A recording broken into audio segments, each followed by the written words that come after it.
Hey, what's going on? It's Bill Burr. It's time for the Thursday afternoon, just before Friday, Monday morning podcast, and I'm just checking in on you, seeing how you doing, getting through August. Are you gonna get solar panels? I looked up one goddamn thing on solar panels, and then everything that I look at on the internet now to the side has, solar panels.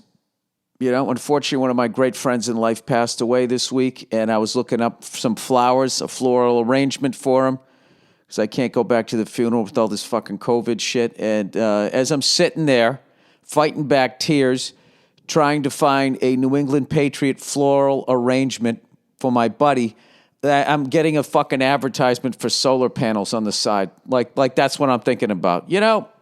Lost one of my great friends. But I really could be a little more responsible the way I'm using the energy around my house. Fucking relentless.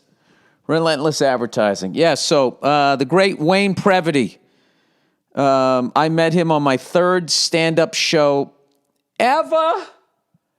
We were at this bar called Kelly's in North Reading, Massachusetts. At that point, it was my first spot. I did a talent show, find Boston's funniest college student at Nick's Comedy Stop. That was my first one.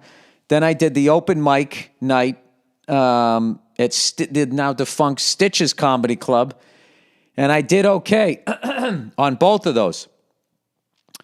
And then I did Kelly's. That was the first time I ever bombed. And I remember it was Jack Lynch. It was his room. And I was supposed to do like 5 minutes. And I got through like 2.5 minutes of not making anybody laugh. And I literally said on the mic, I said, Jack, I'm bailing. And all the comics went, like they didn't want me to quit. I don't know what the fuck is in my throat right now. Is it the pollen? So anyway, he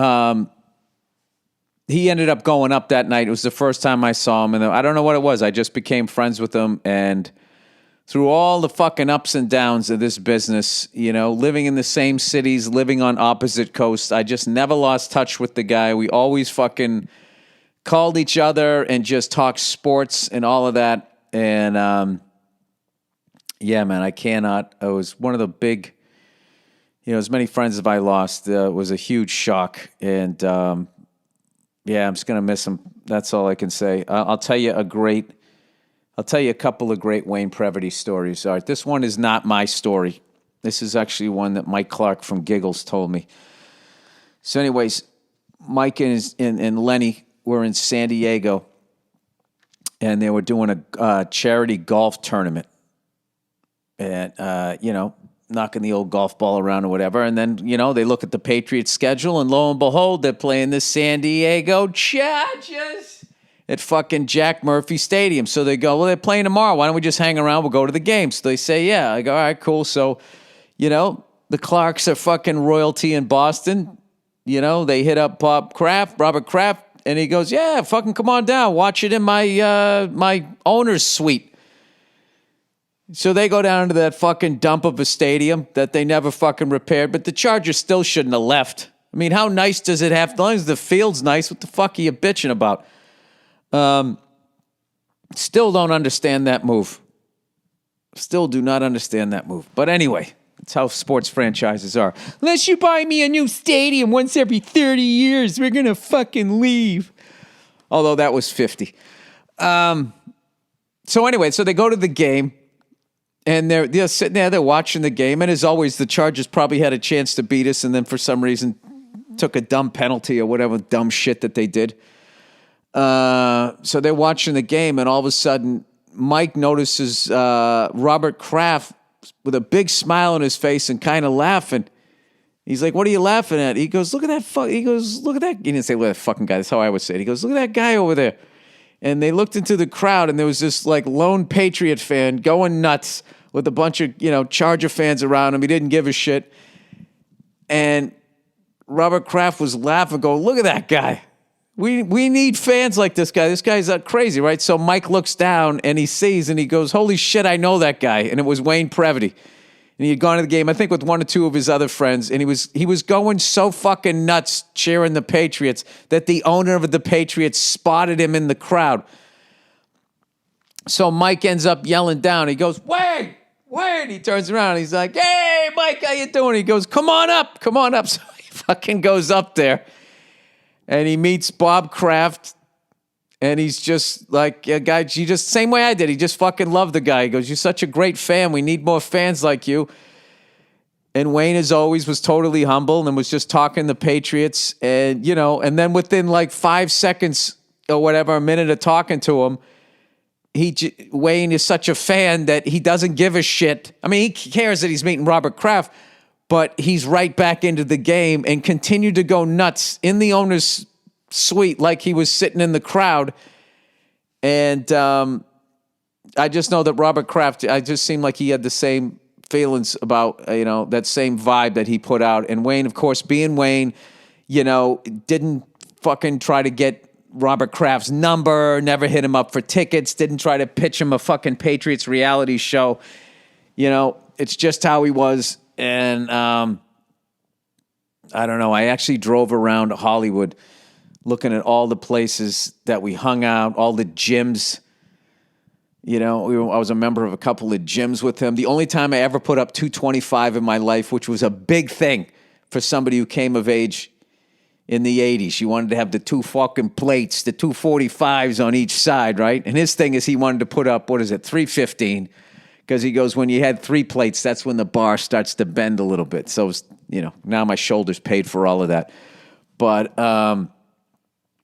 we used to have a great time down there. We used to go to the Frolic Room. There was a sports bar called Big Wang's. They used to be on Cahuenga. It's now, I think, moved up to NoHo. He was a staple there. The Laugh Factory, just all of these places I just went around and visited. I drove by this bar. I remember one night I mouthed off to this guy. Me and this guy got into it. And one of those guys that looks like he's your size until he stands up. And the fucking guy was like an oak tree. And I was like, oh, boy. Swing once and cover. But Wayne, like a fucking pit bull, jumped right up. Wayne was 6'3", got in between the two of us, backed the guy down. And I never forgot that. I mean, that's a big thing. If your buddies, because I don't even know if Wayne would have beat this guy, but like he was willing to take a fucking ass kicking for me. And yeah, I cannot believe. I'm absolutely in like a state of shock. And all I can say is a little public service announcement here for all the guys listen is go to the fucking doctor every year and get yourself checked out. All right. I have lost. I've lost almost well over 50 people. I mean, I'm also older, 52, but like I have lost 3 friends this year, 2 heart attacks and a stroke, and all, late 40s, early 50s. And out of all the comics that I've known like upwards of 40 comics that have died. Only one has been a woman, and she died of cancer. And I'm not saying every other guy didn't, died of something preventable, but it seems like half of them, if they went to the doctor, would still be around and their loved ones would still have them. So, I'm also talking to myself. I'm going to go get the old ticker checked out to make sure I'm all right, because I even had a couple of friends that had my build and either, I don't know, just something genetic or in the family or whatever. But with modern medicine, they go in there, they see what the problem is, and, 9 times out of 10, they can fucking fix it, and your loved ones still have you. So there you go. Take the advice or don't take the advice, but I, feeling this fucking pain this week, I felt like I had to say something. All right? All right, rest in peace. Rest in peace. Wayne Previdi, a.k.a. Vinny Age. All right. Let's try to spin out of that solar panels, death of a friend, into NHL playoff hockey. How about those fucking Bruins? How about those Bruins, huh? They end up winning in overtime. I missed every second of the game. I thought the fucking game came on at 11 a.m. Pacific time because it was such a weird time for the game because Tampa Bay and Columbus had that 5 overtime thriller, 85 saves for Korpisalo. I mean, just unbelievable. You stop 85 pucks and you still lose the game. Like, the playoffs has just been crazy. So I was taking my daughter out. We've been quarantining with this other family, and our daughters hang out once a week. So I was over there. And then, of course, I start getting all these text messages. You're watching the game. This is fucking unbelievable, blah, blah, blah. And I'm looking at my watch and was just like, what are we talking about? It's fucking 10:30 in the morning. And then that's what I figured out that, I don't know, the game started early. But I did watch the Tampa Bay Columbus game. And I've been keeping up on all of this stuff with my busy home life here. Some of the scores around the way. Sorry if this podcast sucks. I am a little distracted with all the bullshit that happened in my life over the last couple of days. Let's see, where the hell am I? Bruins play again today. The fuck? Yeah, where am I? Gone all the way back to 8-6, 8-4. What is with the fucking goddamn thing? It's going both ways on me here. 8-9. Round one. Here we are. All right, Bruins win 4-3. The fucking Calgary Flames keep cruising along with Lucic 3-2 over the fucking Dallas Stars. Lightning beat the Blue Jackets in 5 overtimes. Golden Knights beat the Blackhawks, who've been hot, man. Lost the first game. Bruins, obviously, I just said, double overtime. Bruins, Bergeron beat the Hurricanes. Caps lose to the Islanders. Avalanche 3-0. And then the Flyers, the number 1 seed, beat the hated Habs. Thank you, Philadelphia Flyers. Is this best 3 out of 5, by the way? I have no idea what's going on. Or is this is the actual, you got to win 4 games. And the Canucks beat the defending Stanley Cup champion St. Louis Blues. So I don't know what kind of team the Blues have, but if they have the team like last year, that's a great thing for Vancouver to win early. You got to beat the Blues within 5 or 6 games because by game 7, they've beaten you physically down to their fucking talent level, which was how it used to work back in the day. Hey, you're better than us. All right, we're just going to beat the shit out of you. Anyway, so I'm going to watch the game today. I'm going to try to do the best I can. And then I have a little fucking announcement here. Did you enjoy King of Staten Island? Did you try to watch King of Staten Island? You were like, $20, fuck this. You can actually own King of Staten Island on digital or Blu-ray on August 25th. All streaming platforms, whatever the fuck's going on. Has a bunch of bonus footage. I know, just from some of the stuff that I saw the other actors do in the Firehouse, I can't imagine all the great stuff that Judd Apatow's going to have out there for you. It's on August 25th.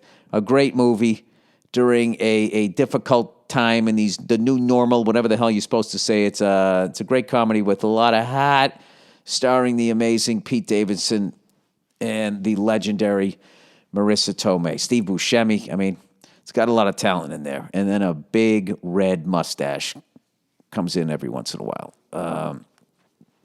So, anyway, oh, God, what a fucking brutal week, man. What a brutal week. So, I actually found a place that does a Patriots floral arrangement because I can't make it back for the funeral, which is really fucking bothering me. So, I don't know. I'm going to figure out how the fuck that works. It's weird. You can just order it online. They also have a phone number. I just don't trust that I just write this shit. I send somebody a fucking message, and then they just go ahead and do it. I just, the same way I fucking hate backup cameras.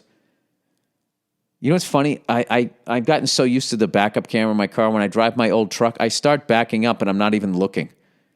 I mean, it's just for a split second. I'm like, what the fuck am I doing? And then I look over my shoulder. And what I love about my truck is I look over my shoulder and I can actually see, you know, because I used to be able to back up a car. I used to be fucking great at it.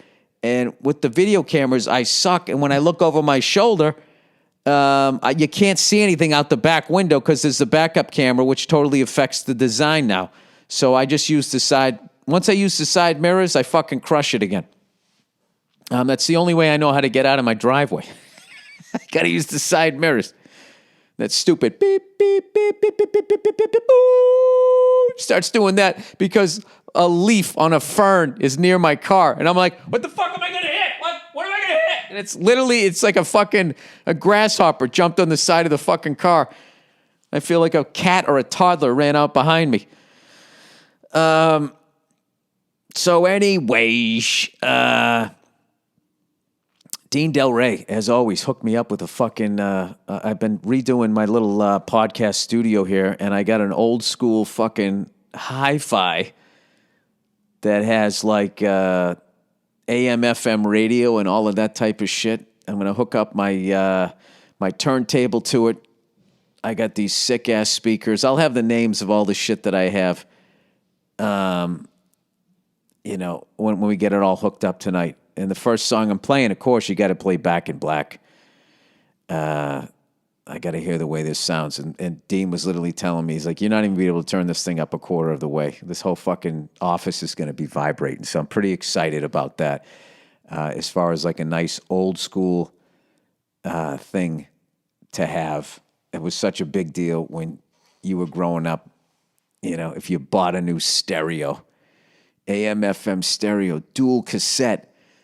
You know, and then the big thing was, you know, when you ejected the CD, like how it came out, the ones that came out gently, like silk, were fucking. That's literally how you judged the stereo. If it came out nice and slow, if it fucking spit the tape out like somebody gave it the Heimlich maneuver, you knew you had some piece of shit that you got at Radio Shack.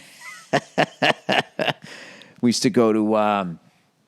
The fuck was the name of the stereo store? They used to be like having a stereo was such a big fucking deal that at the South Shore Plaza in Braintree, Massachusetts, right across from, what was it, Hobbytown or KB Toy and Hobby? I can't even remember. Right across the way was a fucking stereo. Like this, it was like where Don Cheadle worked in Boogie Nights. It was just, you went in and they had all of these giant fucking speakers. And they had all these cool-looking guys that were selling fucking stereos. I mean, it was like considered like a really badass job. And that fucking mall back in the day was just all Ron Burgundy colors. The whole fucking mall was like brown. It had this light plastic brown, like flooring, like the tile. And it had these round circles that were probably the size of a silver dollar. And it was brown. Everything was brown. There was a place, Pewter Pot, that somehow sold muffins that then became like a sit-down restaurant and actually had like meals that you could eat, a full meal. And then you get like a muffin for dessert. And everything in there was like, the tables weighed like 8,000 pounds. They were made out of like fucking redwoods or some shit. And I've been back to that mall a couple of times since they redid it. Now it's like 2 floors. They went completely the other way. It's like all fucking white and bright and all of this shit. Yeah, but back in the day, it was one level. You went in and you go into the stereo store. And they'd always tell you, you know, don't judge the speaker by the size of it, man. You got to judge it by the sound, man. So I'm looking forward to having that shit all hooked up out here in my lonely office so I can listen to some fucking music all by my lonesome. Other than that, I don't really have any fucking news for you. Just a devastating, emotional week for me. And, you know, I've been flying a couple times a week doing the helicopter thing, and I almost didn't fly on Tuesday. And then my wife was like, nah, Wayne would have want you to go, you know? So I was like, all right. So I went out there, and then I actually did really well. Like, we've been doing like all these auto rotations and shit. And so I got those things back to where I I was before I took this long layoff, and now we started getting into like the advanced auto rotations, which is basically where you're right over your spot and you bleed off all your airspeed, obviously keeping your main rotor system, main rotor RPMs going. And then we were doing the shit where if you didn't have, once you bled it all the way back, how to then nose it over, get your speed back, and then go into the flare. I got everything down except for the flare. I always want to pull the collective up just out of muscle memory, like I'm doing a fast stop, And we've been doing that, and we actually started doing ones where you actually started doing auto rotation. You actually go back, start like going backwards to get back over your spot, and then nose it over, and then come back down. It was fucking wild, but I'm actually starting to be able to feel it. It's really exciting because that's the number one fear is an engine failure, and am I going to be able to know what to do?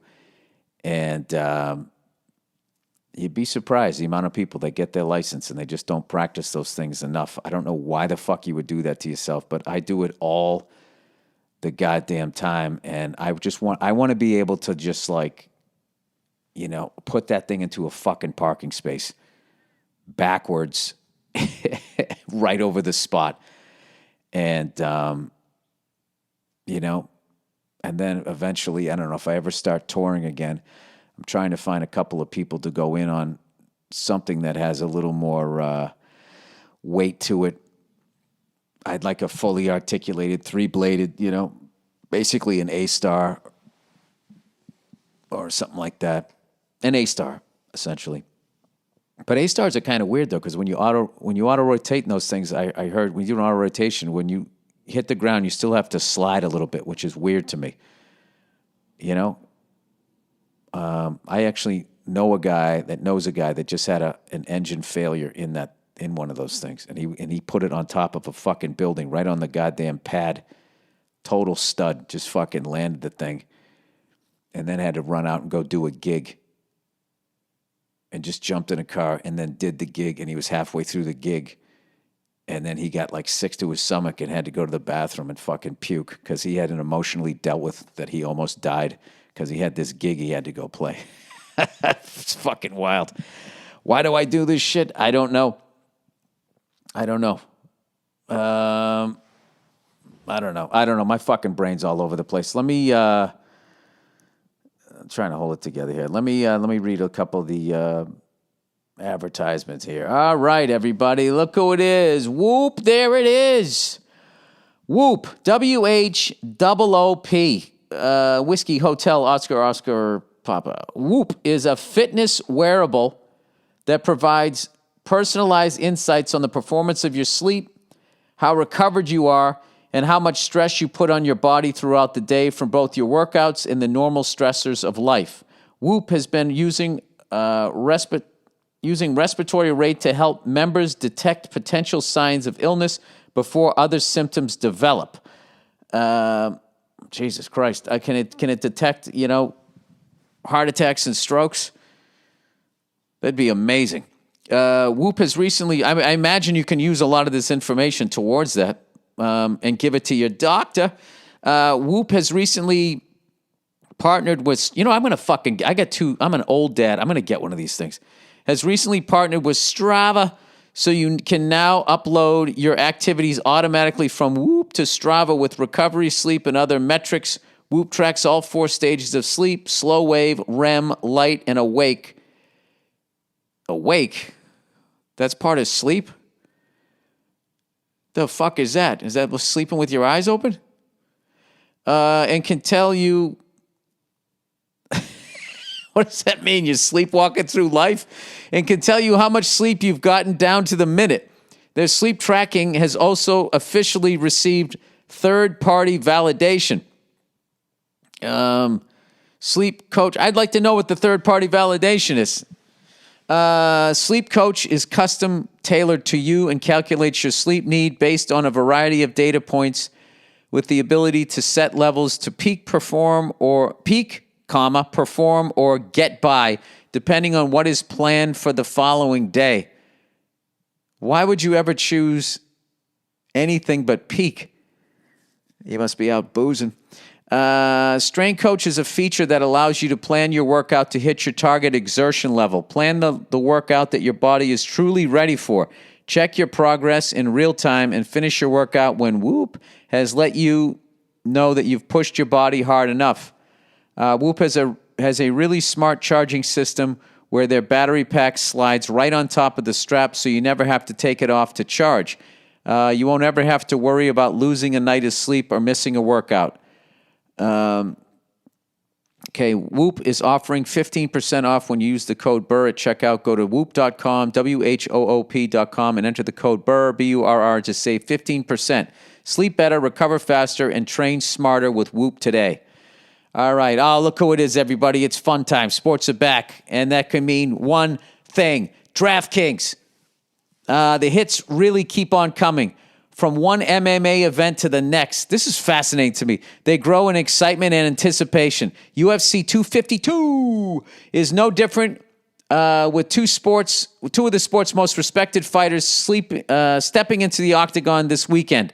There's no better place to get in on all the action than with DraftKings, the leader in one-day fantasy sports. Jesus, Bill. For this weekend's fight, DraftKings is offering new users a free shot at $1 million in total prizes. If you haven't tried it yet, Fantasy MMA is easy to play. You just pick 6 fighters fighting out of the red corner. Stay under the salary cap. That's my favorite thing there. You pick 6 fighters, you stay under the salary cap. Anybody can pick 6 favorites. Now you got to be a GM. Are you going to be top heavy? Like the Toronto Maple Leafs? You can score 6 goals but fucking give up 7?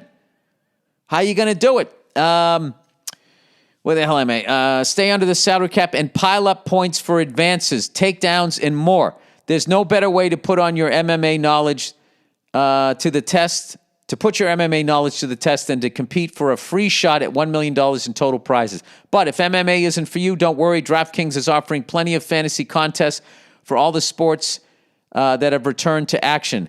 New this year, DraftKings just launched Best Ball Contest for football. I don't even know what that means. If you aren't familiar with Best Ball, simply head to the app now and check it out. Look at them, anticipating the question. Download the DraftKings app now and use promo code Burr to get a free shot at $1 million in total prizes for this weekend's UFC 252 contest. That's promo code Burr to get a free shot at $1 million with your first deposit. Only at DraftKings. Minimum $5 deposit required. Eligibility restrictions apply. See DraftKings.com for details. You know, one of the jokes I've been saying about the passing of my buddy Wayne Previdi, he was the biggest Patriots fan I ever met. I don't think he, in the 28 years that I knew that guy, he never missed a fucking game. Ever. He watched every single fucking game from the very beginning to the very end, all the way up to pre-Bill Parcells, Drew Bledsoe. So, I mean, he was there, what was it, McPherson or Rod Rust? I forget who was coaching when Victor Kayem, and we were just the doormats of the league. He just watched all of them, and I was joking with the buddy, as you do when a buddy dies. I was joking with a friend of mine. I just said, you know what? I don't think that he could take seeing Tom Brady in a Tampa Bay Buccaneers uniform. Brokenhearted that he's gone. So, anyway, sorry to keep bringing up him, but the fuck you gonna do? That's what's on my mind. Yep. And with that, I think that's going to be it here, everybody. Sorry about the sort of frazzled podcast here today. What else? I'm really chomping at the bit. I'm looking for some stage time. I have to find, it seems like these shows have been safe, the minimal amount of people there. And I know the Comedy Store's been doing some stuff. I know that down in San Diego, they've had a few shows, So I'm going to try to figure out some place to get on stage because I'm going fucking nuts. I'm really going fucking nuts here. So anyway, that is the podcast for this Thursday afternoon. Please listen to the music here that the great Andrew Themelis picks out, and then we'll have a bonus episode of a Thursday afternoon just before Friday, Monday morning podcast from, I don't know, a couple years back or whatever. And once again, rest in peace, Wayne Previdi. I just really, from the bottom of my heart, I could not have had a better friend. All right, you guys have a great weekend. I'll talk to you.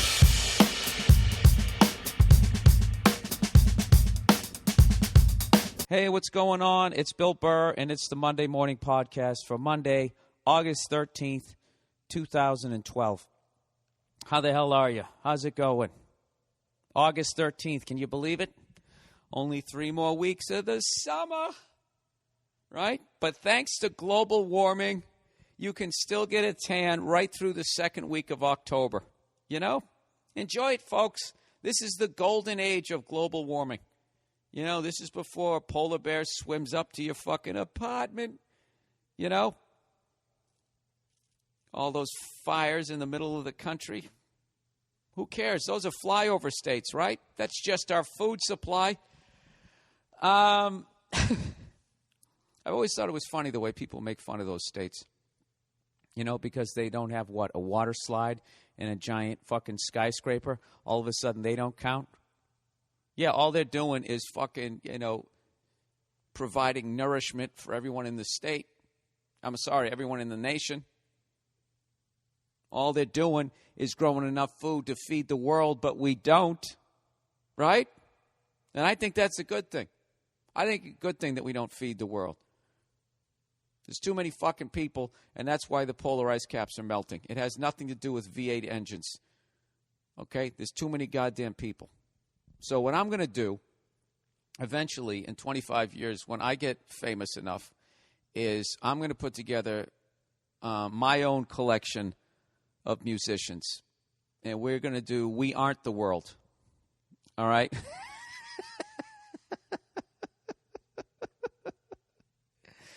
We aren't the world. You're not a responsibility. I'm sorry, you don't have an apple tree, so go fuck yourself. There's too many people taking shits every day, and it's fucking up the world for me and you. All right? We got more shit. That's how it worked out. All right, you get the idea, you know?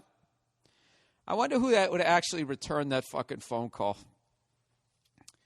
That fucking maniac from who's in that movie Heat. I bet he would. The guy who's doing porns now. Oh, yeah. God. Remember that guy? Just once I want to have an orgasm like that and be fucking going, oh, Jesus. Like he was.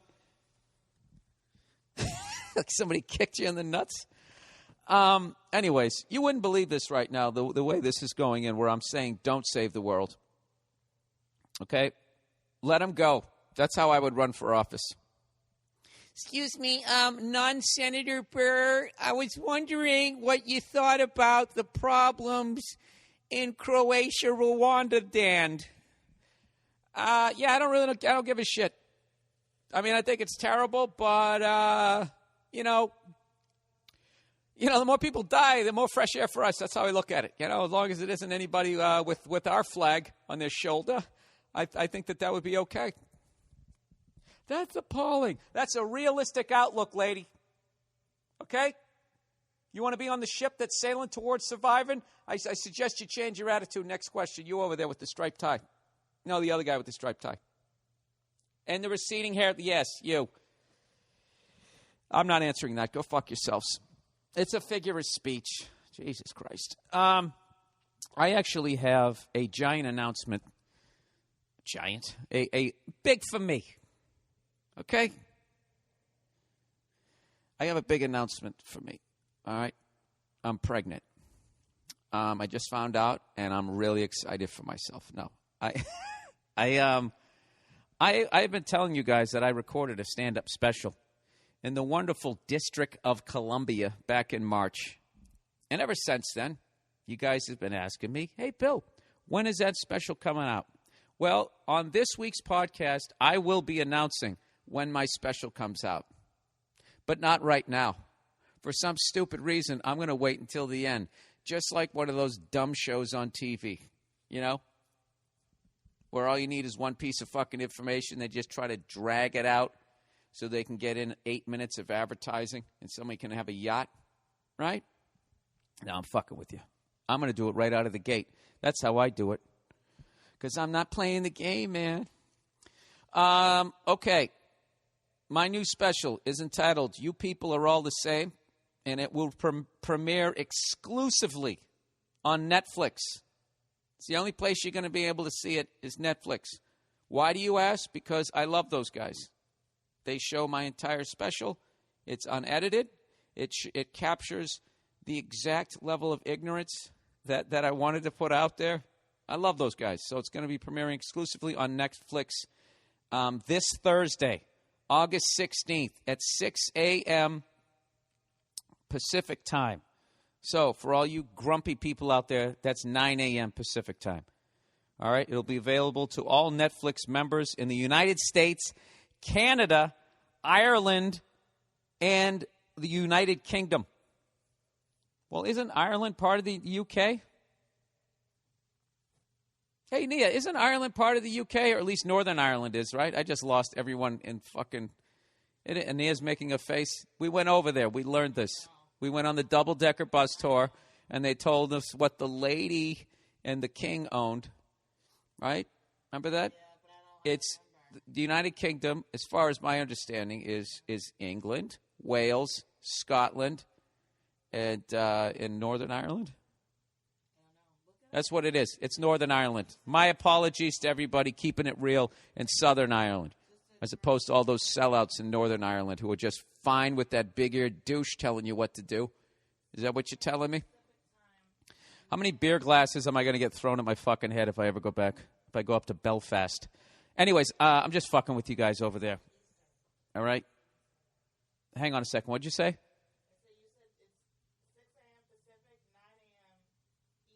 Eastern. And I'm talking about the United States. Oh, 9 a.m. Eastern. Oh, did I say Pacific twice? I'm sorry. Well, either way, I was just talking about the United States with those times. You know why? Because we aren't the world.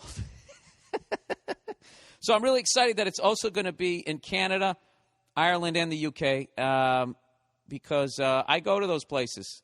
And when I go to those places, only 3 people show up. So maybe this will be able to, as the dollar collapses, I'll be able to go to places where there's other currency. And I'll get to start this journey all over again, Nia. Remember when you met me and I was still on a futon? That's actually true.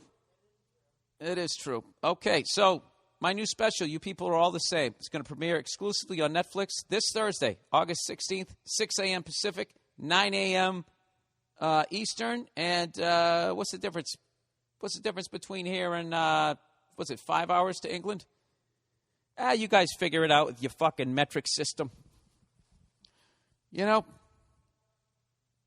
what is somebody actually summed up soccer for me, finally. How the hell did he describe it? Oh, it was saying why Americans don't like soccer. This guy said to me, he goes, we already have this game over here. We call it hockey. You know, except it's way faster. There's hitting. There's fighting. It's phenomenal. And it's funny that he said that because whenever I watch soccer, the stuff that appeals to me is that it is like hockey with the offsides and that type of shit. But I don't get it why the defenseman just gets to stop and then all of a sudden I'm offsides. You know? Keep running, you douche. You know what I'm trying to do. Like, that's your defense. You don't even have to knock me on my ass. You just stop. It's just a terrible game. You know, we have arms, people. Use them. Would you watch a sport if all you used was your arms and you didn't use your legs and everyone was just standing there or maybe sitting on the ground? Or maybe just in one of those Craftmatic beds, like just throwing balls to one another? Oh, my God, did I just describe murder ball? No, I didn't. They roll around in their chairs. All right, this is the Monday Morning Podcast. For August 13th, I got one more day on my project here. I'm doing here. I let the cat out of the bag, Nia, and I told them that I was going to be, I'm working on the pilot for the reboot of that kid show, Zoom. Remember that show? Yes. Do you remember how that show used to go?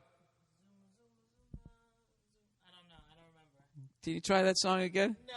Zoom, zoom, zoom. Come on and zoom, zoom, zoom, zoom.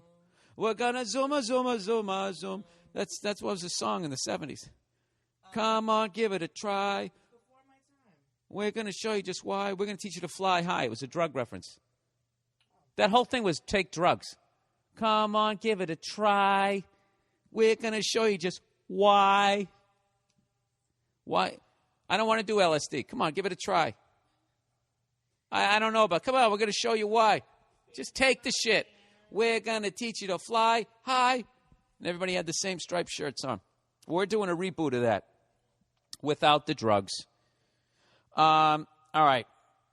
So anyways, I'm staying here in the north end of Boston. And I got to tell you something. The Italianos make the best fucking food out there.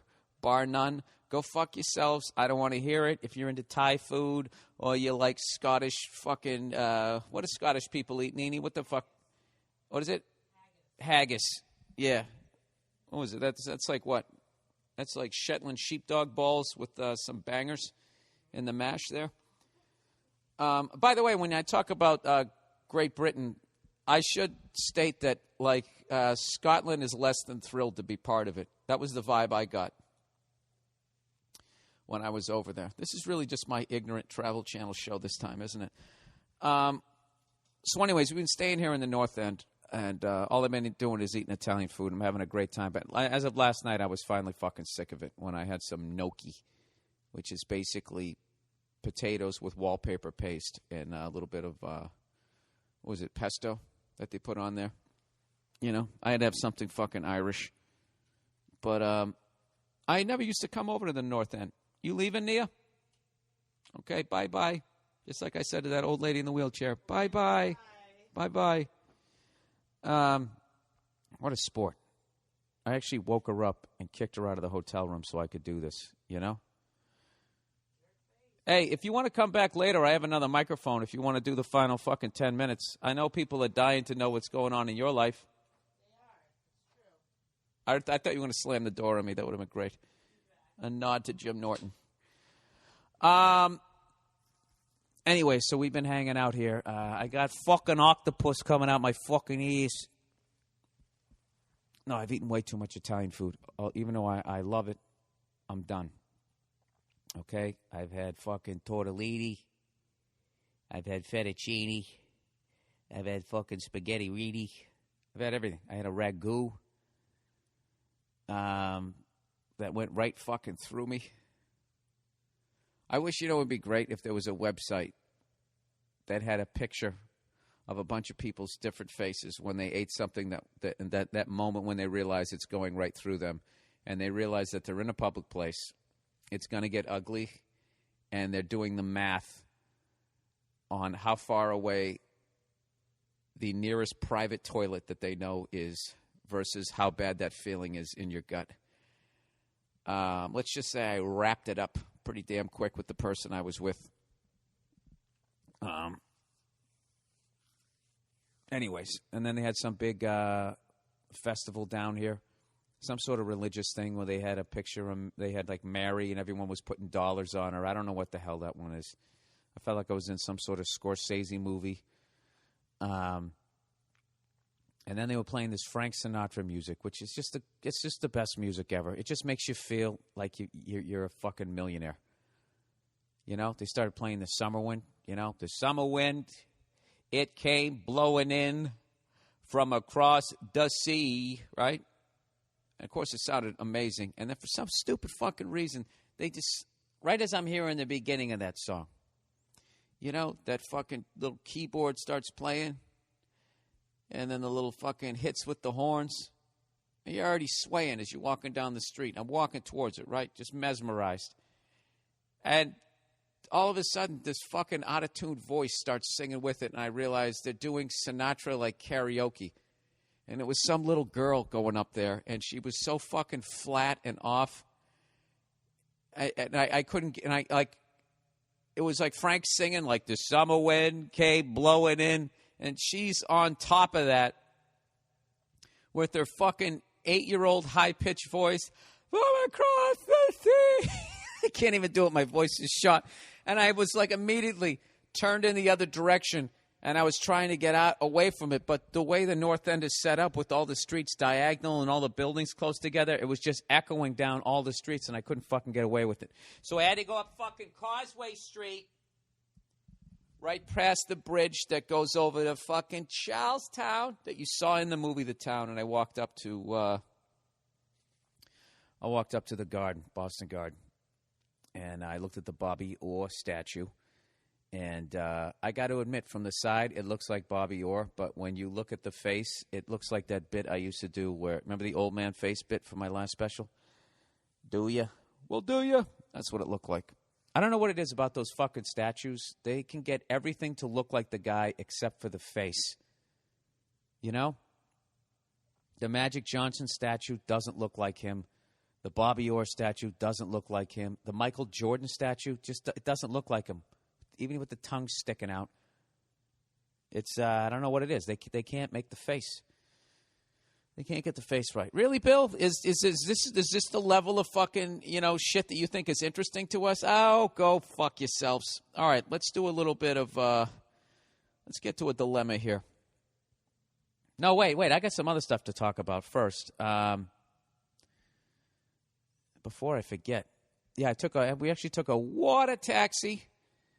I wanted to surprise Nia with going on the water taxi, and women are so fucking intuitive. One of the hardest things to ever do is to surprise a woman.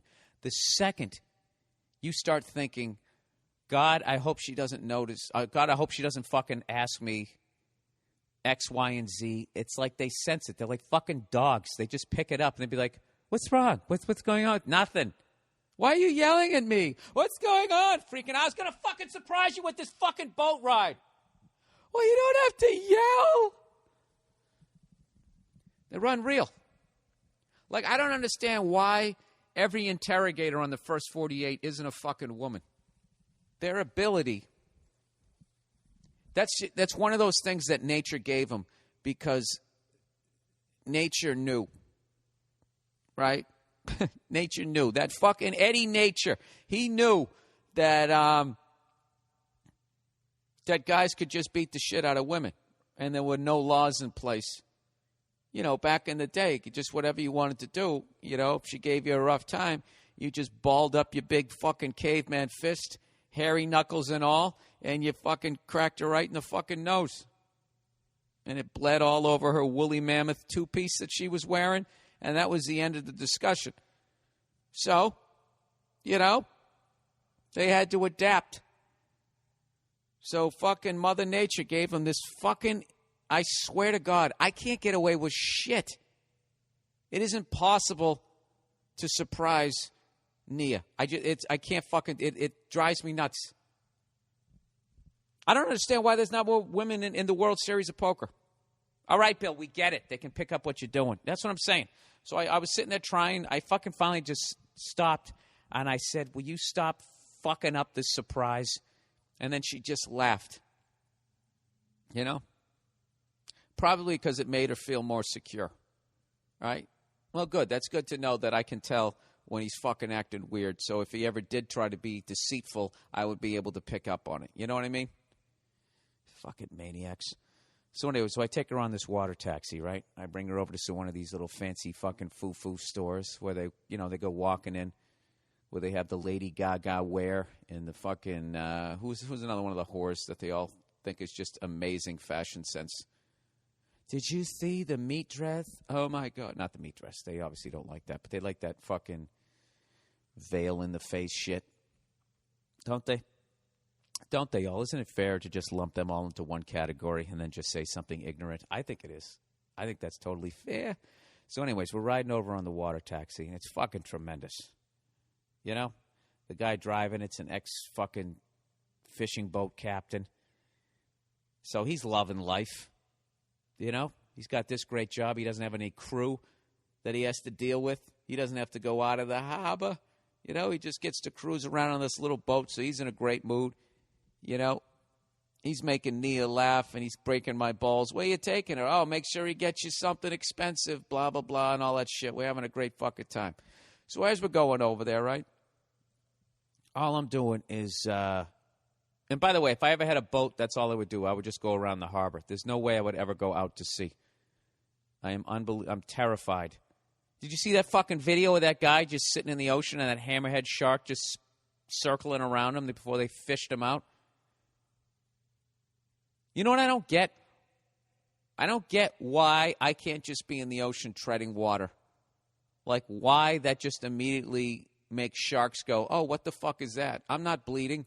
I'm swimming, just like a fish. Why are you so goddamn fucking interested in me? Why are you fucking 20 miles away going, oh, I sense a pair of alabaster fucking legs in the water. I think I'm going to go over here and take a bite out of them, see how they taste, and then spin back around again. And if I like the way it tastes, I'm going to come back and kill it. I just don't understand that. I could see if you were dead, you know, and then, you know, they're like the garbage disposals of the ocean. They come by and they fucking eat you. But if I'm totally fine, what is their fucking problem? There's plenty of fish in the sea, right? Why you got to come at me? What am I doing? I'm treading water. I know I don't belong here. It's just, they're fucking annoying. Another thing. Oh, shit, I'm on a little fucking rant here. Which I'm not, by the way. I hate how everything's defined as a fucking rant. You know? Everything's awkward or it's a fucking rant. It isn't. A rant is, to me, is absolutely, you've completely lost your shit. You're screaming. There's fucking goddamn foam at the corner of your mouth. That's a fucking rant. Going on some little clever little fucking 45-second run is not a rant. All right? You dumb cunts on the internet. Can we clear that up? And can we also clear up that the comic does not heckle the crowd? I know I brought this up, but it's becoming, people keep saying that. I loved when you heckled the crowd. No, I'm on stage. When you're giving the performance, you can't heckle the crowd. A heckler is someone who disrupts a performance. If you're the guy on stage, am I disrupting the crowd's performance? You're not giving one. Sorry. Yeah, it's fucking Shark Week on the Discovery Channel. And I don't know if anybody who works at the Discovery Channel listens to this podcast. All right? But you guys are so fucking irresponsible over there. Okay? You do all this bullshit when you talk about sharks, about how fucking horribly they're misunderstood. You know? And the beauty of the species and all this type of stuff, but you always sell it with that Jaws vibe. You know what I mean? It's like fish fucking racism. Like the way that they show sharks on the Discovery Channel is the way they showed black people in the news when I was growing up. They did everything but play the Jaws music back in the day. And they're still doing it to sharks. All right? And I want to know, where are all the African Americans when it comes to this shit? You know, why don't you fucking reach out and have a little bit of fucking empathy? You can't see the parallel, the fucking cross-pollination, whatever the fuck you call it. I know what I'm saying. All I'm saying is I fucking hate the way they do that, where they sit there and they make the shark out to be like it's beyond instinct what it's doing. Like it's sitting there rubbing its fins together, thinking about fucking sinister stuff to do. Okay? It's hungry. It's getting something to eat. You're a dumb fuck. You're in the ocean. Right? I still don't get why, if I'm just fucking treading water, why do you have to come over and take a bite out of my leg? Leave me alone. I fucking hate it. I got to tell you something. When I was sitting there waiting for that water taxi, just looking into that fucking black water, you know, you can't even see below the surface. I said to Nia, I go, you couldn't pay me $1 million to jump in that fucking water right now, right there, and immediately jump right back out. I wouldn't do it. And she goes, you know what? You're an asshole. She goes, I'm going to go fucking jump in it just to show you how ridiculous you're being. She goes, there's no shark in there. And I was like, you know what? Or maybe there is. Did you see that fucking, those people fishing off their back porch? They caught that fish, and all of a sudden a shark came out of nowhere. Ugh. I fucking hate the ocean. So anyways, we're on this fucking boat, and we're going by all these goddamn, all these giant fucking yachts, like $50 million boats parked out in the harbor. And I just really realized, like, that whole, like, the level of wealth that is out there. A $50 million boat. A boat. A hobby. Something you just got sitting in the fucking harbor that maybe you're going to take out once or twice in the month, worth $50 million. Give me a fucking break. I mean, if I had a $50 million boat, there's no fucking way I wouldn't be selling drugs. I would just do it because it would be so goddamn easy. I would just get a brick of fucking cocaine, and I would just fucking put it on my boat, and I would just drive up the goddamn coast. I'd drop it off to somebody, I'd get some money, and then I would make a payment on the boat. Now, wait, I got to clean the money. Jesus, I get caught. All right, strike that. I would be the guy driving. I wouldn't drive the boat because I'm afraid of the ocean. You know what? Fuck yachts. Okay? Let's get a little fucking advertising here for the week. What do we got here? Where is it? What did I do with it? All right, here we go. Advertisement number 1. All right, mandatory intro. Why do I always do that? Okay, hey, you've probably heard about LegalZoom.com, but now I'm telling you about them.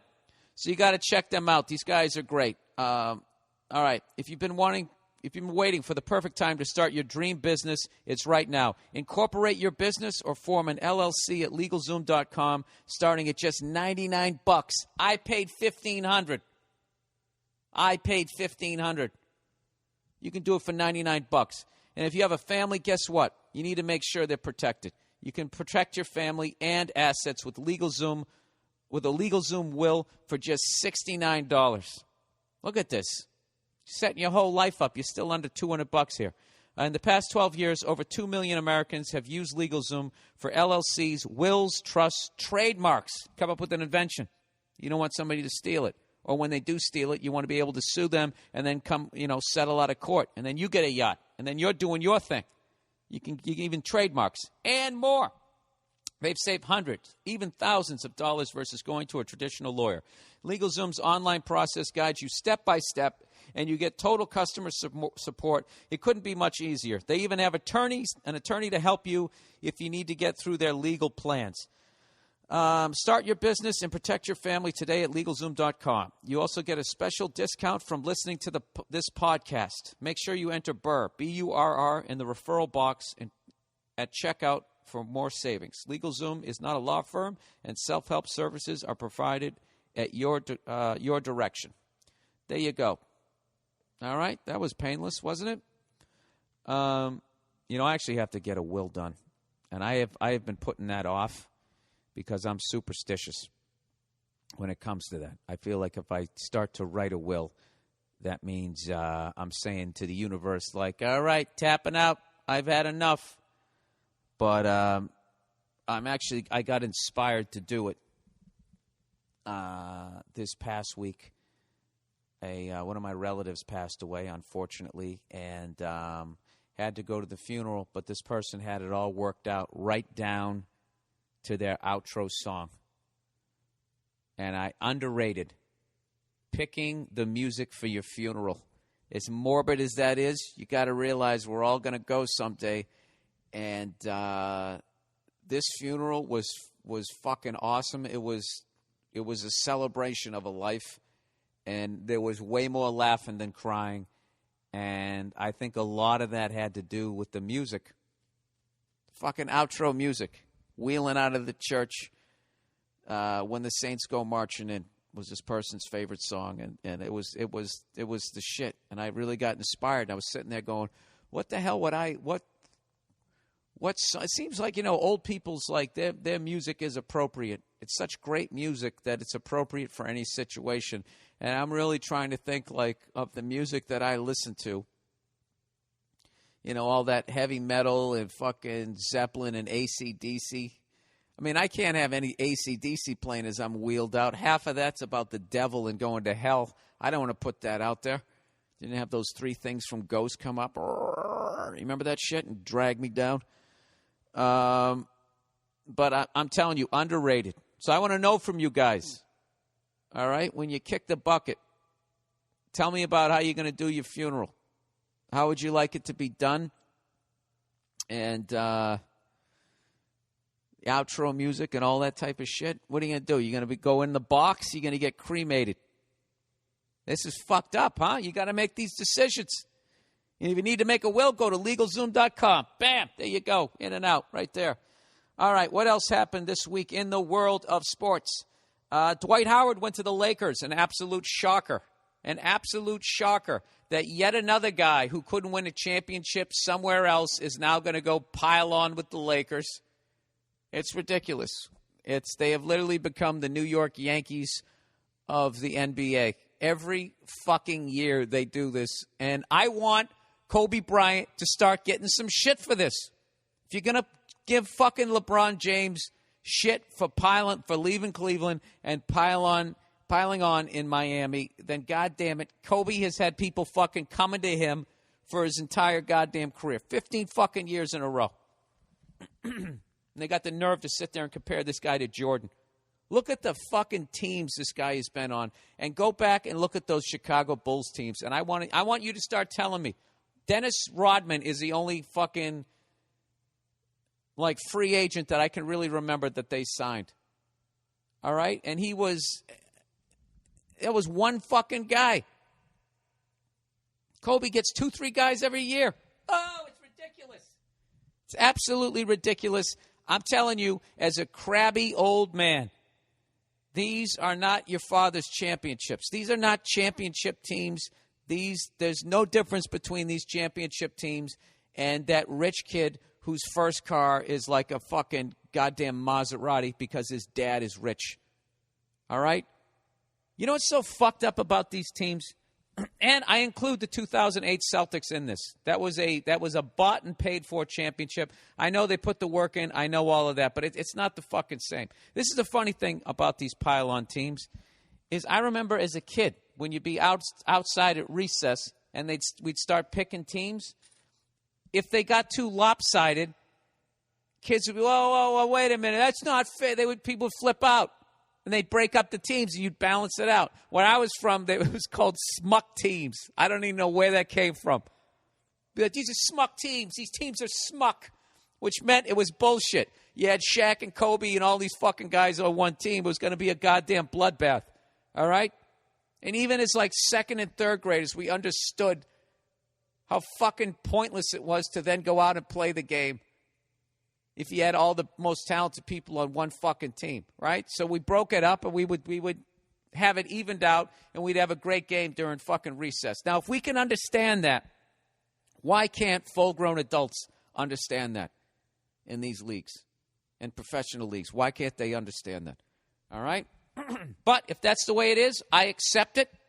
I accept these pile-on championships, but I want them to be called that. All right, the same way they had the dead ball and then the live ball era. These fucking Laker championships, Celtics championships, Miami championships, these are not the same as the ones in the 80s, right through the fucking Chicago Bulls. I would even say the Spurs. You know, the David Robinson, Tim Duncan ones. I don't want to hear it. Don't fucking be talking about, don't bring up Larry and Magic and all these other guys with the guys of today. It's different, okay? Because just imagine back in the day if Bird and Magic just piled on and got on the same fucking team. Why is that enjoyable? I got to be honest with you. That first Dream Team, I didn't even watch it. I didn't want to watch fucking Larry Bird, Magic Johnson Akeem Olajuwon, Charles Barkley go play Rwanda. You know what I mean? What am I going to do next? What? And then what? Watch me go play a game of wiffle ball with some fucking second graders? Like, I don't understand what is the thrill in that? And if you're in one of those cities and you're getting all these guys and you're fucking psyched and you don't give a shit, that's because you don't understand. You don't even understand sports. And you're the same kind of person that I bet cannot be swayed in an argument, even if somebody makes a good fucking point, because all you want to do is be right. You just want to win, like that Fox News kind of like debating style, where it's all good if you agree with me, and if you don't agree with me, I'm just going to yell at you and cut out your mic, and that's going to be the fucking debate. It sucks. Okay, so now I'm down to 2 sports now, football and hockey, because you can't do that in either one of those sports because they have a hard cap. I know people say in baseball they have a hard cap. Yeah, well, they have a loophole that you can drive a $200 million team through called a luxury tax. You can just basically pay it off, and you can go out and buy everybody on the fucking planet. So I don't know. I got to find some different sports to take place of hoop and fucking baseball, because I'm done with both of those sports until they just fucking, I don't know. It's fucking stupid. You know what it is about those teams, why I don't respect them? Because it takes more money than brain cells to put those fucking teams together. Back in the day, you needed brain cells. You had to, break down people. You had to try to see stuff before other people saw it. Now you just go, hey, we need a center. Who's the best guy available? What's he being offered? Offer him $10 million more. Next problem. I could fucking do that if I had a bottomless pit of cash. It's depressing. It's depressing. So I don't know. But I still don't think the Lakers have the coach. I know goddamn well Kobe Bryant doesn't fucking respect them. When you're doing great in the game and the coach goes to high-five you and you completely ignore him, I would say that that's a complete lack of respect. What do you think? Huh? Am I crazy to think that? Am I crazy? Do. All right. E-voice, everybody. Here we go. Here's another way to start up if you're going to start up your business. I'm slowly getting advertising here that suddenly is going to get you out of your cubicle. All right, eVoice, your mobile phone at work. One of the great eVoice features is call recording. It's easy to use. All you have to do is press *2 to start or stop recordings during any incoming or outgoing call. Basically, what eVoice is you have these, what do they call them, viral phone numbers. You can basically, with your cell phone, get, 3-4 other phone numbers, and it just will ring to your own damn phone. No one has to know what your real phone number is. It's a great way to be at work and actually have a private business going on. So you can just, rather than having to save up your trinkets at your cubicle job, and have to start from square one to start your new business, you can actually be sitting in your cubicle taking business calls for your own business without those bosses knowing about it. It's phenomenal. Anyways, the file is then saved as an MP on a WAV file, and you can store it on your computer to refer back to later at a later date if need be. All right. Call recording from eVoice is perfect for doctors, lawyers, real estate agents, hiring managers, or any professional discussing contracts.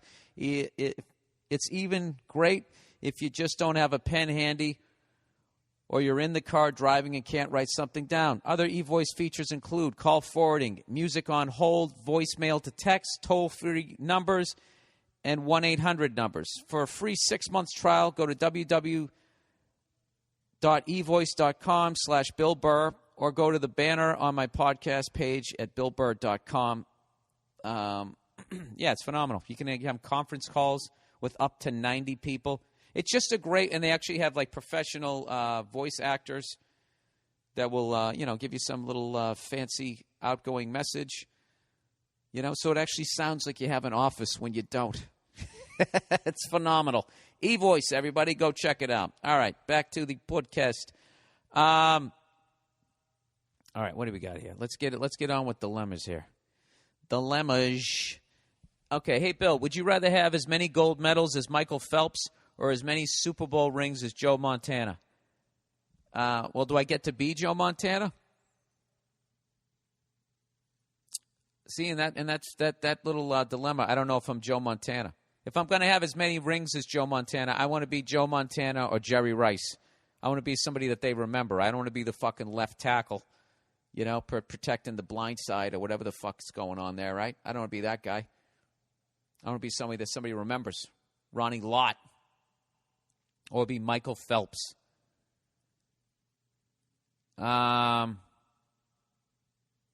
That's a good one because you know what sucks about being Michael Phelps is like he's kind of done at 24. You know he's going to come back at 28 and not quite be as fast. Those sports where you just finished at 24, like tennis, I don't know. Michael Phelps. But football's such a man sport, but you can't walk when you're 40. Although I saw Joe Montana in a restaurant. He still looked great. Fuck that. I'd rather win Super Bowls. There you go. All right, dearest Billiam. I am friends with a lot of people who have a lot of delusional hobbies. Throughout the last couple of years, I've had to attend their shitty band shows, the shows for their shitty bands, to make that a little more clearer, or go to their plays. I've even been asked to donate money for the cost of making a CD and solicited to donate to a buddy's short film so he could make it. Well, it sounds like you have a lot of motivated friends here.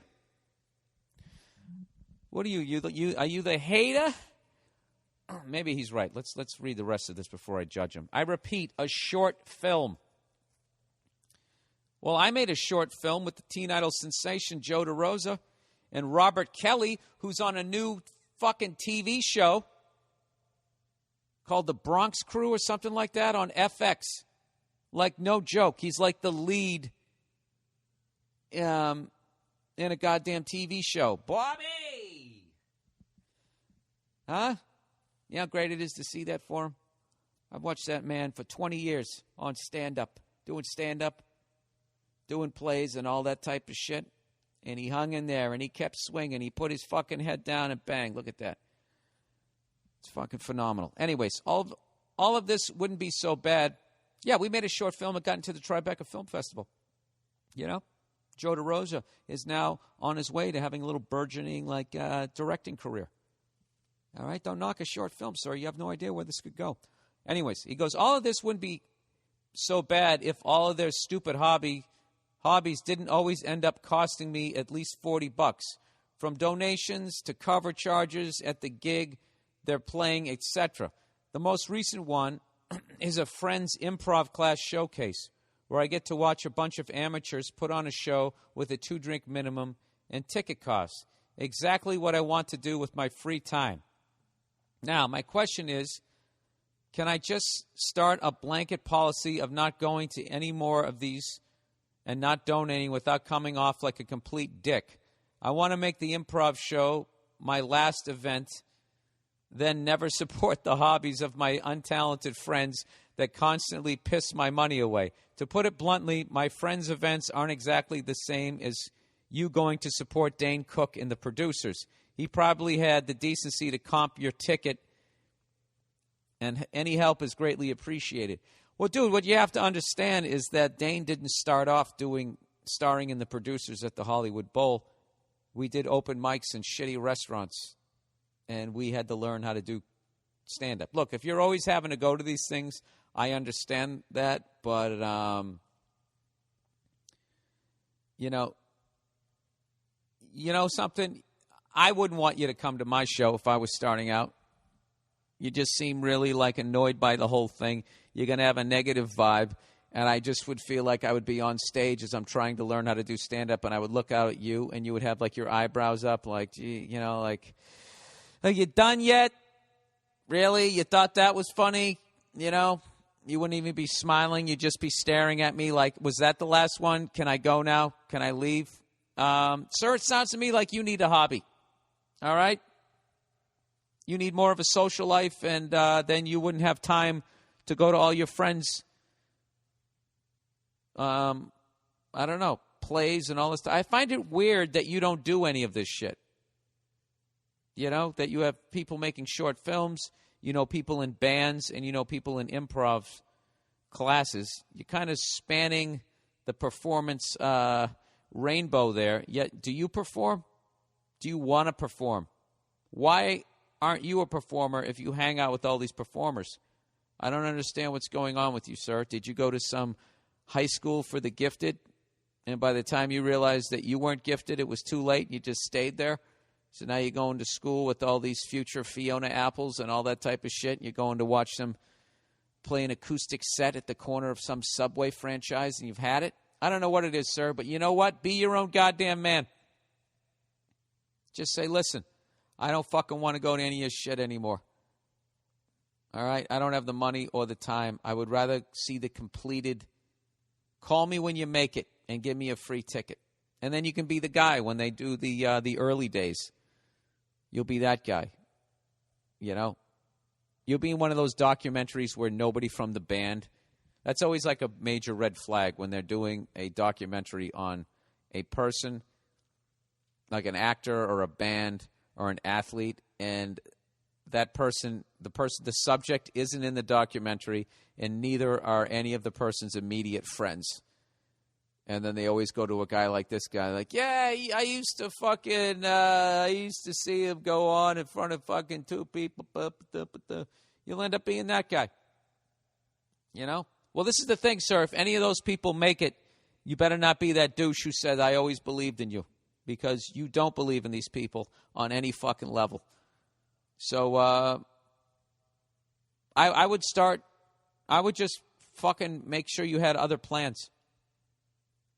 That's the easiest way to go. If you want to be nice and not hurt their feelings, or you could just fucking come right out with it and just be like, listen, I've seen you improv before. I'm going to wait 6 months and maybe you'll get much better at it and it'll be entertaining for me. Okay? I'm going to go to a bar and go hit on a girl. That's how I want to improv. Because I don't know what I'm going to say either. Okay? I'll throw out a subject. Me fucking that girl over there. Go fuck yourself. I'm out. How about that? All right, next one. Bill, should I have kids? How the fuck are you supposed to know if you should have kids or not? Neither my wife nor I have strong feelings either way, and we are getting to that age where it stops making sense, so we need to make a decision and live with it. Yeah, if you're not feeling it, don't do it. There's plenty of fucking kids. There's plenty of kids to go out and adopt. You know, if you realize later that, oh, maybe I wanted a kid. Well, what age would have my kid been if I had one? Probably about 8. Yeah, let me get an 8-year-old. Let me get 2 8-year-olds and a fucking 7 and throw in the 11. There we go. Then you have a fucking big Brady Bunch family. There's plenty of kids out there that need to be adopted. And there's too many fucking people on the planet, and we're running out of natural resources. And my belief is that the population problem is going to be handled like a fucking term paper. You know, the same way we handled Y2K at the last fucking second. And when you do shit at the last fucking second, it's going to be a rash fucking quick decisions, which means there's going to be some sort of final solution going on. I really believe that. We are rapidly headed towards that. You know, if they don't, I mean, we have 7 billion people on the planet, and there's no politician going, hey, you know, why don't you just fucking not have kids for a minute? Or if you're not really feeling it, or we'll give you some money not to have kids. It's fucking insane. I don't know. We're running out of chicken and fucking soup. All right. That didn't even make sense. All right. Cheating. Hey, Bill. Word on the street is you're the male version of Oprah, so hear me out. You know, that's actually insulting to Oprah, all right? I've got this lady I'm fooling around with now and then. She has a boyfriend but doesn't seem to mind hooking up with me when I ask her to. Yeah, that chick's a fucking nightmare, dude. Before we even go, you're not going to have a relationship with her. If she cheats on someone, she'll end up cheating on you. And every time you fuck her, you're risking one of these times that boyfriend's going to find out, and he might show up with a tire iron and, remodel your face. Anyways, when we met, she never wants to go further than second base, saying that would be cheating. Last night, I went to her house to pick her up for a party. Dude, there's not another woman out there that you could pick up for a party? What are you doing, dude? Do you want to be that guy? Do you want to be the guy who fucking plays with the tits of some fucking broad that has a boyfriend? Come on. There's nothing makes a guy weaker than fucking easy pussy. Easy pussy has brought down more goddamn men. The layup piece of ass. Because we're lazy. Anyways, before we made it, and when I say we're lazy, I mean human beings in general. All right, ladies, before you fucking pat yourself on the back and make your tits shake. Last night, I went to her house to pick her up for a party. Before we made it in the car, I had her up against my car. We were making out like World War II ended. I then suggestively opened the door to the back seat. But instead of entering, she asked me if I loved her or if I just wanted sex. Yeah, dude, this girl's crazy. I neither confirmed nor denied either of those questions. Yeah, that's stupid. That's a great lie. That's great. All right. This is just straight across this is a linear story. Begins with deceit, goes into deceit, and it's going to end with it. I just went back to kissing her. After she got drunk at the party. Jesus. And you're sitting there like a fucking wolf waiting for her to get hammered. We talked again, and she said she was willing to dump her boyfriend and have sex with me if I just told her that I love her and want to be with her. I actually don't, but I really want to bang this chick. I was thinking about just saying I love her and then dumping her after we banged, but I guess that would be kind of a dick move. Yeah, it would be. But everybody's got to take responsibility for their actions. This fucking woman is setting herself up for this shit. My moral compass has no needle, Bill. Help me out. Greetings from Belgium. I hope you were able to read that fluently as you always do. Look at this guy, fucking sarcastic in a second language. Yeah. Listen, do you really want to be this guy? If you believe in karma, that's a really bad thing to do. All right? You're being lazy. Okay, this girl's obviously damaged. There's something wrong with her. And if you do what you're thinking of doing just so you can bang her, you're really going to devastate her. And is it worth devastating another human being just to fucking bang her? Here's one for you. This is classic, all right? This is not my advice. This is standard advice, okay? Here's the deal. Why don't you rub one out to her and afterwards immediately think about what you're doing and the way you're going to be getting this girl and ask yourself if you really want to do it. All right?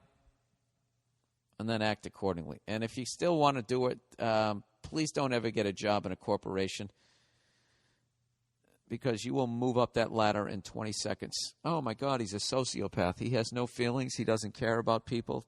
Let's give him a corner office. Okay, ex-porn star or something. Ex-porn is all it says. Dear Bill, I'm a 22-year-old lady seeking some valuable male insight and perspective. I've been dating my boyfriend for over a year now, and everything's been incredible. Well, congratulations. I have no feeling that this is going to go in a different direction. Anyways, we felt like soulmates and didn't like to be apart. However, all of a sudden he became very distant towards me. I tried to ignore it, justifying it with some personal issue he was dealing with. Little did I know, those personal issues also involved me and his ex. Oh, jeez. Feeling a horribly familiar sense,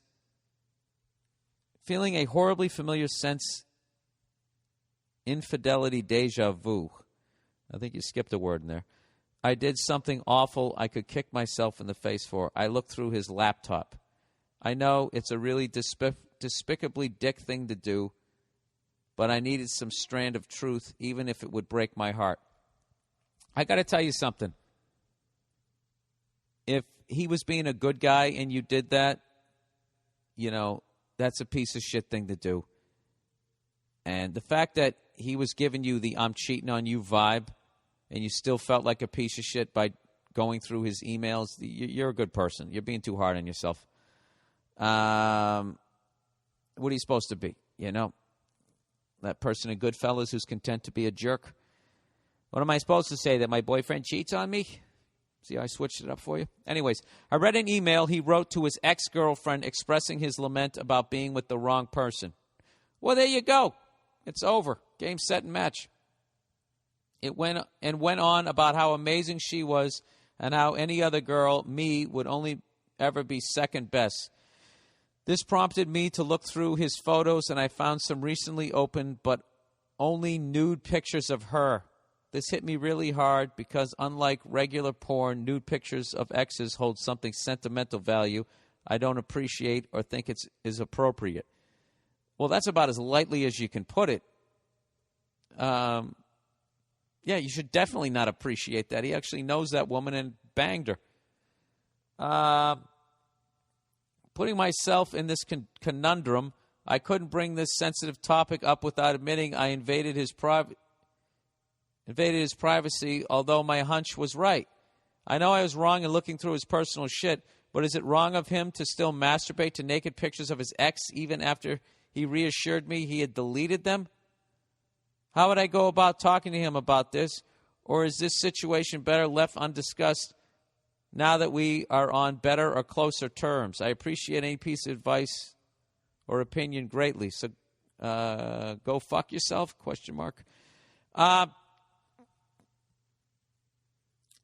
I don't know what. I can't even fucking answer this. What? He gave you the vibe like he was fucking around on you, and he is. He is fucking around on you. And that whole thing about that you're second best. Go fuck yourself. Fuck that. Break up with the guy. All right? You know what your biggest problem is, sweetheart? Is you are a sweetheart. And this guy is at the very least a confused, he's a fucking dirtbag. He's not being honest with you, okay? Now, this is the thing about if you're a sweetheart in life, male or female. Pieces of shit gravitate towards you. They need a sweetheart in their life to put up with their piece of shit behavior. So what you have to learn to do, that if you are a sweetheart, if you're a big-hearted person, you have to be guarded. All right? And you have to make somebody earn the fact that you're a sweetheart. You just don't give it away. All right? Because when you're just giving it away and you're fucking nice, hey, how are you? I just met you. Will you help me move? Okay, that's the nice thing. You're gonna get taken advantage of. So this guy's taking advantage of you. Fuck this guy. Break up with him. Okay? If he wasn't such a fucking shifty piece of shit, you wouldn't have to done that piece of shit thing. He basically gave you grounds for a warrant to go search through his shit. All right? And you were right. Okay?